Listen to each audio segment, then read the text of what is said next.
And welcome into the Dynasty 365 podcast, the Dynasty Fantasy Football Podcast for fantasyandframes.com. I am joined today by my co-host and founder of fantasyandframes.com, Jorge Edwards. Jorge, how you doing, man? Man, we missed you last week. We're glad you're safe, glad your family's safe, and I'm excited, man. First quarter of the fantasy football season is already in the books. Yes. Can't wait to start talking the dynasty implications of that. Absolutely. It's moving fast, and I heard it this week and it makes a lot of sense, but it gets late early in fantasy football season. And we are already making our push toward the playoffs in fantasy football, especially in Scott Fish Bowl. We're only about 7 weeks away from the playoffs. So I have a super embarrassing thing to say about Scott Fish Bowl. Oh, no. I am winless in Scott Fish Bowl. Oh, no. I have never been winless in Scott Fish Bowl. This is I am getting my vote. Shout out to the Gotham City division. You are kicking butt, doing us proud, but I am not doing you proud because I am winless, which, man, just got to shake your head and just, take your lumps and, Scott Fish Bowl 13. Yay, we'll do that next year. Yeah, absolutely, man. It happens to the best of us. I just barely squeaked out my first win in our fantasy tournament, the 4-Eye Championship this week. Nice. I mean, I'm last in scoring. My team is injured. My team is underperforming. So, it happens, man. I feel for you. Yeah, sure. But, it happens. I guess you said it best right there. Yeah. I'm currently 3-1 in Scott Fish Bowl, so nice. Yeah, hoping to sneak into the playoffs and keep it going. Very nice. Yeah, gotta love it. Gotta love things like this in the fantasy football community that just are great rallying cries for getting us all together and having a good time. Absolutely, and I mean, I gotta jump back into some donations too, because I mean, the beginning of the Scott Fish Bowl, I did the Toys for Tots league safe. And I just immediately threw $50 in there, but I got to keep that thing going. I got to keep some donations going for the Boys and Girls Club of Central Florida, which is the charity that I'm playing for in our 4-Eye Championship League, which unfortunately I don't think they're going to be winning that one, but they're still going to get donations from me. There you go. I mean, you know what? That's what this is all about. This is why we do these charity leagues. This is why we did ours. It's because we want to give back to the other communities out there that are more in need than we are. So yeah, totally cool. Absolutely. All right. So we've kind of been going risers and fallers over the last few weeks. But what we're going to do today is, rather than just covering weekly risers, I wanted to kind of review the first quarter of the 2022 NFL season and see how that has affected the dynasty stock of a lot of these players. So we're going to kind of go back and forth. We're going to name a couple risers, name a couple fallers, and go from there. I mean, I don't know if I can start many other places with the risers than Amon-Ra St. Brown. Crazy. My opinion end of last season was he benefited from a lot of players being out. He just had a really easy time with the opportunity, but that's just not the case right now. I mean, he's been the wide receiver 6 this entire year, and he did not play last week. I mean, He is absolutely crushing it. I always thought that the Lions' plan was to bring in a wide receiver 1 to play on the other side of Amon-Ra St. Brown, but I think they already have one. I mean, do you think they're going to bring in someone else to kind of overtake him, or is he their one?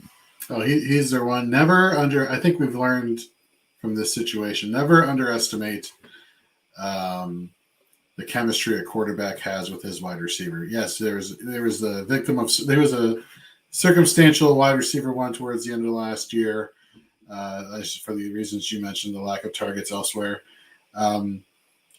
But you bring in even Allen Robinson back when he was with the Jaguars, not ever since, but with the Jaguars, he was still considered a top wide receiver. even though he had a bad quarterback. Why? Because of Blake Bortles and Allen Robinson, they had some type of connection, in garbage time, whether it's whenever it is. The point is that they had a connection and they became fantasy viable. Bortles made Robinson fantasy viable, and the same thing's happened with Jared Goff. Here's the thing that makes me excited about Amon-Ra St. Brown going forward. I think the Lions are first in the NFL with points scored per game, first or second. They're annihilating. I mean, their offense looks fantastic. It does, and I don't see that slowing down. Yeah. And so the targets are going to be there for St. Brown. So he's definitely somebody that I think a lot of the Dynasty community need to kind of like acknowledge. Yeah, I messed up when DJ Chark was signed in free agency and thought that Amon-Ra St. Brown's time was over. So. Hey, and I always thought Amon-Ra was going to be there too, and I missed out on him earlier in the season. But at the same time, the reason I missed out on him is because I believe in another one of our risers, and that is Khalil Herbert. He's getting his opportunity with David Montgomery out. He's he's just showing him up at this point. I mean, he's outperforming him. He's outproducing him. He is the better running back on that team. And I know you are a big believer in Montgomery this year, and for good reason. He's a good player, but is Khalil Herbert just better than him? Khalil Herbert is better at staying healthy than David Montgomery. We saw when Montgomery was healthy, it was the Montgomery show. He was getting the volume of the touches. He was the running back. This is not one of those situations, I think, of Chicago where you get two running backs that are going to be divvied up in terms of rushing attempts and their fantasy values, negate one another. This was David Montgomery's gig. He wasn't as good, but it was his gig, and then he got hurt. He's been hurt last week, and the week before he did not practice this week so far, or has not practiced this week so far.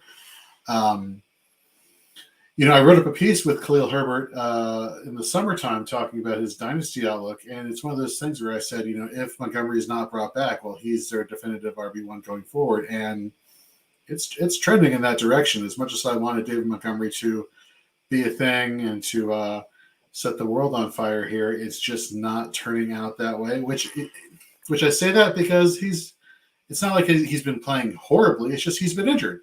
And unfortunately, you have to be available to make yourself fantasy relevant. And until that happens, until he's able to put together a stretch of games where he's just performing at a high level, unfortunately he's losing his job based off of getting Wally pipped here. Yes, and it's going to be hard to perform at a high level when your offense is just one of the worst in the NFL. Yeah. Herbert's contract situation encourages me. I highly doubt the Bears are going to be bringing David Montgomery back next year. He's going to go get paid somewhere. If I'm guessing off the top of my head, I'm going to say a Kareem Hunt type contract, somewhere between $6 and $6.5 to $7 million a year, where he's going to be a productive back, but they're not paying him to be this star. And Herbert is on a rookie contract for this season, for the 2023 season, and for the 2024 season. And, we can pray to all the gods you can think of that the Bears actually try to address the offense next year. Yeah, no, seriously. This is, you see Justin Fields running for his life. And here's the thing. I was so sure of myself that after the third preseason game with the Bears and the Seahawks, and it was basically the Justin Fields, the Cole Kmet show, that is exactly what you were going to get, because by default, that's all you really had to go with. We're not even getting that. So it's pretty rough here in the Windy City. Yes, it is. And I saw a very, very sad stat today that the guy that is at the top of our fallers list, Justin Fields, has less completions. The starting quarterback of the Chicago Bears has less completions than Cooper Kupp has receptions on the season. That's just embarrassing. Not for him, but just because I'm sure he's doing everything he can do with what he has around him. Yeah. But just as an organization as a whole, just stupid. Yeah, and it doesn't seem like the front office seems to have much belief in Justin Fields. I think they're just kind of using him as a sacrificial lamb, and they're going to move forward with someone else, maybe next year, maybe in a couple of years. But I don't like the situation Fields is in. Do you see an out for him to maybe become productive in the next couple of years, or is he just playing too poorly right now and too bad of an offense? I generally look down, or I generally frown upon team situations where you have a young quarterback at the helm and you have this opportunity to bring in a head coach that could help mentor his talents and skills, and they decide to hire a defensive minded head coach. Mm-hmm. How does that help your quarterback at all? Now, the offensive coordinator who they brought over from Green Bay, he's somebody who, if he were the head coach, I'd have more confidence in than Eberflus right now. It's just they don't have a great offensive philosophy going on there. I don't know whether that's because they want to be a ground and pound type of team and rely on their defense. I don't know. Whatever it is, it's not working. And Justin Fields is a victim of circumstance, and until that changes, it's going to be difficult for him to turn things around. Absolutely. And just to kind of name another faller, is it seems like this fallers list is really full of running backs, but sometimes you're just hitting a wall here. A couple guys that are aging that I do not feel confident in are Dalvin Cook and Ezekiel Elliott. Right. Do you have confidence in either one of them to be a good dynasty asset over the next couple of years? Look, Cook will be 28 this time next season. Ezekiel Elliott, is looking like he's 48. That being said, I really believe that Zeke, out of these two running backs, believe it or not, has the more upside. Dalvin Cook, it's like every other day he's getting pulled out of a game because he hurt his arm or hurt his wrist, and there's Madison there to take the bulk of the carries, which I don't think you can say the same for Tony Pollard as being somebody who can absorb all those carries. I think Pollard has his wheelhouse, and they want to keep him in that. When Dak Prescott comes back, if he comes back, there's still talk that he's weeks away from returning, and why they didn't put him on IR to begin with. There's something to be said. Jerry said. That's what Jerry said. Yeah. Yeah, exactly. There's something to be said for when the pieces are in place here in Dallas that everyone eats.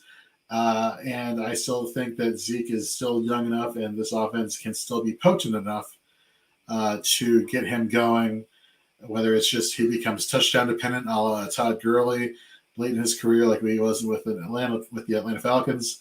I still have confidence in Zeke in that regard. Dalvin Cook, I get it; it's a dynamic offense, but it's in theory on paper, but it's not looking like that. And I don't know, man. I'm not. This is not the Vikings offense where they had Gary Kubiak there as the offensive coordinator, who was Mr. I run the ball every single down. This is a team that's transitioning to being a more pass heavy offense. And in the preseason, you were hearing a lot coming out of Minnesota that reporters were saying, "Oh, well, they're going to feature Dalvin Cook more in the passing game." And my first thought was, why? He was doing just fine as he was. Why are you messing with what works? Mm-hmm. And they're doing it, and it's looking bad, and a whole lot of bad going on, man. Yeah, and I was a big believer in Dalvin Cook this year. He was my RB3 in my redraft rankings, and I'm looking pretty wrong so far. I think there could still be hope for the remainder of the season, but dynasty wise, man, these guys are both going in to their age 28 season next year. Zeke is actually in a better contract situation than Dalvin Cook. Zeke's cap hit next year is just under 17 million. They would only save about 5 million by cutting him. Dalvin, on the other hand, he has a 14 million cap hit, but the Vikings could save $8 million off their cap. by cutting Dalvin Cook. And I personally do not see Dalvin Cook adding $14 million worth of value to this offense right now. Mm-mm. No, it's whatever this offense was is not what it is, and whatever he was, it's not working. I swear, like I was kind of joking a little bit about the coming out every other play for arm or wrist injury. That's actually very accurate going all the way through training camp. So you just wonder how many more miles are left. Yeah, and it just, as an illustration, I have a friend who he dislocates his shoulder when he's swimming. He dislocates his shoulder when he's working out. He has dislocated his shoulder when he is sleeping because he rolled over wrong. And last week he sent a text to me and another buddy that we text about football with, and he says, worse shoulder, me or Dalvin Cook? Because Dalvin Cook's shoulder literally just popped out of the socket in the middle of the game. Like the guy's falling apart. It sucks. He's super talented, but he's falling apart. Yeah. And there's no incentive for the Vikings to invest further because they got his heir apparent right behind him. Yeah. I don't know how much Madison will be worth. I mean, they might sign him to a deal, but that's a conversation for another time. Yeah. I want to talk about a guy that I'm really excited about. We've talked about where I've missed this year. Where I've hit this year is Saquon Barkley. He's been my Dynasty RB3 since the NFL draft. This is when people were absolutely just sinking him, just putting him down RB20. He can't stay healthy. He looks like a star right now. He is a star right now. Mm-hmm. He looks healthy. He looks like Saquon Barkley, who is just an absolutely insane athlete. And should Saquon be in the conversation for Dynasty RB1 right now? Yeah, I think it's absolutely he should be in the conversation for it because he's producing. We can safely say that the past few seasons was just dude was injured, couldn't really do much, wasn't really healthy coming off the ACL last year, and I think this is a testament not just to Saquon Barkley but to Brian Daboll and what they're doing there in the running game. What they're doing with this offensive line in New York. They're slowly starting to fill in the big pieces on that team. And I don't mean just on offense, I mean just as a team as a whole. And you're starting to see some of the productivity come back where you have talent. And unfortunately for Giants fans, but fortunately for fantasy managers, that talent just happens to be Saquon Barkley. He's earning that new contract because I believe he's up for a new contract. His rookie deal is at the end of this year. That's all I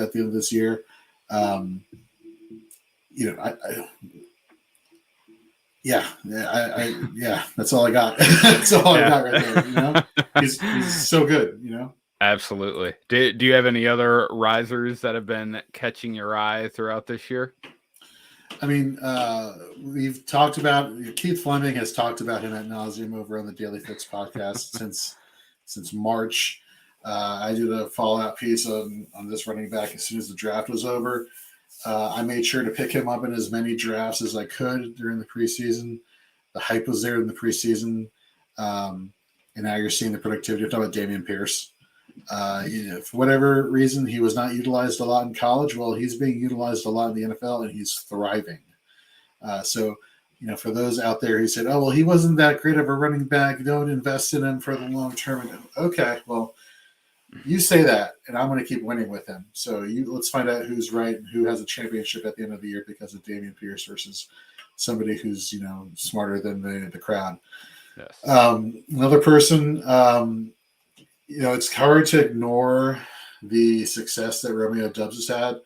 Obviously, last week it was very apparent to me that this guy is the real deal. Why? It's because that touchdown he had over Josh Jones or Jonathan Jones, whoever that top cornerback is for the New England Patriots. So Nate and I, we were talking on Fourth and Frames last week about, man, I'm big on Romeo Doubs this week, but we're scared if he gets lined up with Josh Jones. And for the 500th touchdown pass of Brett Favre's career, he was lined up with Josh Jones, and it was crazy because I saw it. Aaron Rodgers looked down at him or looked over at him right before the ball was about to get snapped, and he looked back at Aaron Rodgers.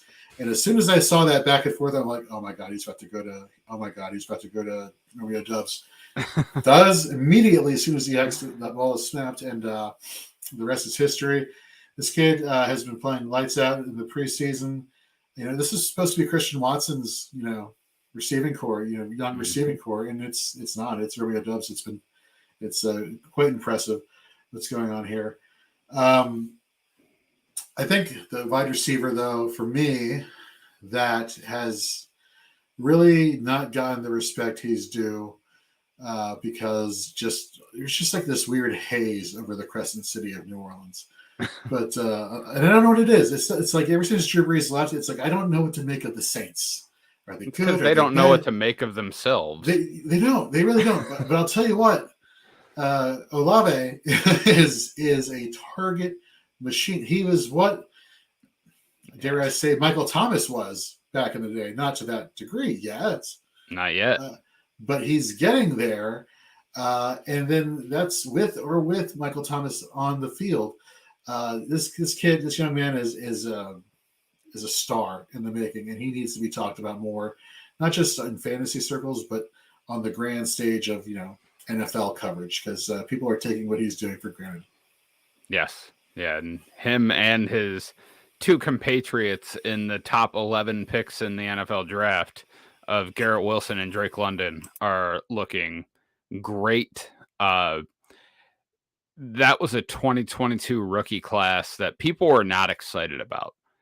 Right. And, you were selling 2022 picks for pennies on the dollar, and you got a lot of value from that draft between those three receivers and some of these running backs. So, it's pretty exciting. It is exciting. I traded all of my rookie picks this year for multiple seconds and thirds for next year. But yeah, am I kicking myself a little bit now that maybe I didn't go get one of these wide receivers in my second or third round of my rookie draft? Yeah. I'm still excited for what next year will bring, and obviously we'll get into that more as we get closer to the NFL draft and whatnot. But right now, I 100% agree with you. When we were live streaming the NFL draft back in April, I think the most exciting thing we had to look forward to was the defensive players getting picked. And then during the draft, when A.J. Brown got traded to the Philadelphia Eagles, like those were like the high points, I think. Yeah. In hindsight, you look back on it now, and it's like, man, this is crazy. And and I think the narrative that rookie wide receivers can't or take time to adjust to the NFL game. Maybe that's how it was back in the day with other talent evaluators, but apparently the talent evaluators of this generation for the past few years know exactly what they're doing, because these guys are coming out the gate like the Jamar Chases of the world and the Justin Jeffersons and the Olaves and the Londons and the Dubs, and you just keep rolling off the tongue. They just they're just crazy good. And I think that's a product of kind of the game at a youth and lower level. They're not doing as much hitting anymore. They're playing a lot of 7-on-7s. These guys are running routes from the time they're 7, 8 years old. Mm-hmm. I mean, the college game is throw it around the yard all over the place. Like the developmental levels of football just have these guys ready to go coming into the league right away. And these top rookie receivers, not even just the top rookie receivers. We just talked about Romeo Doubs. I think it's Dobbs. I need to fact check it.